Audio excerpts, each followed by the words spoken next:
I got approached by a group of people whose main aim was try to destroy the Muslim families through the women. I was just a normal American girl. I was a military brat, and my dad was, a commander in the American Army. My environment was fairly normal. I had a good family. Wasn't into, drugs, alcohol, the normal things that teens were into. I was very studious. And because of this, I got approached by a group of people whose main aim was to destroy Islam. They wanted me to go to the university that they had chosen, where I would study Quran and Hadith and basically learn how to play with the Quran and the Hadith. They wanted to put me in the American Embassy in Egypt. When I graduated, I was supposed to study international relations, international law, and then, work with the embassies. And they had people set up everywhere, all over the world. They wanted me to work with women's rights and basically take women away from Islam, try to destroy the Muslim families through the women.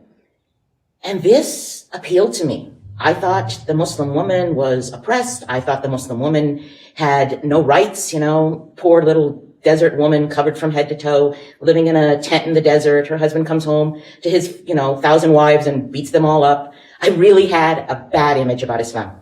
In order to learn about Islam, to destroy it, I had to learn what the real Islam was. I sat with a group of scholars who were primarily Jewish, and they taught me Quran, they taught me Hadith, and they taught me how to play with the Quran and the Hadith to try to take women away from Islam using women's rights.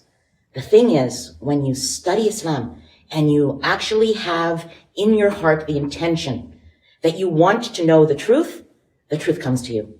And I fell in love with the Quran. And by falling in love with the Quran, I fell in love with Islam. I didn't want to be a Muslim because Islam didn't seem like something easy or nice to me. And if I became Muslim, I knew that I would lose the things that I had. I would not become a diplomat. I would not have money, and I'd probably lose my family. So what I did was I studied Christianity. I studied Buddhism. I studied all the different religions, and I still found that Islam was the truth. And alhamdulillah, because of this, Allah subhanahu wa ta'ala, after 3 years of intensive studying, led me to Al-Islam. And alhamdulillah, today I'm a Muslim as a result. And I am very grateful to Allah for this. I'd have to say my story is a story of plans. I planned, people that I was with planned, and Allah subhanahu wa ta'ala planned. Everybody tried to help me to learn my deen, to learn Islam.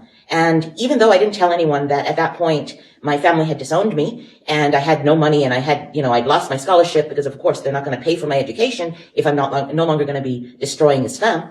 So subhanallah, every few days I would find envelopes of money inside of my mailbox.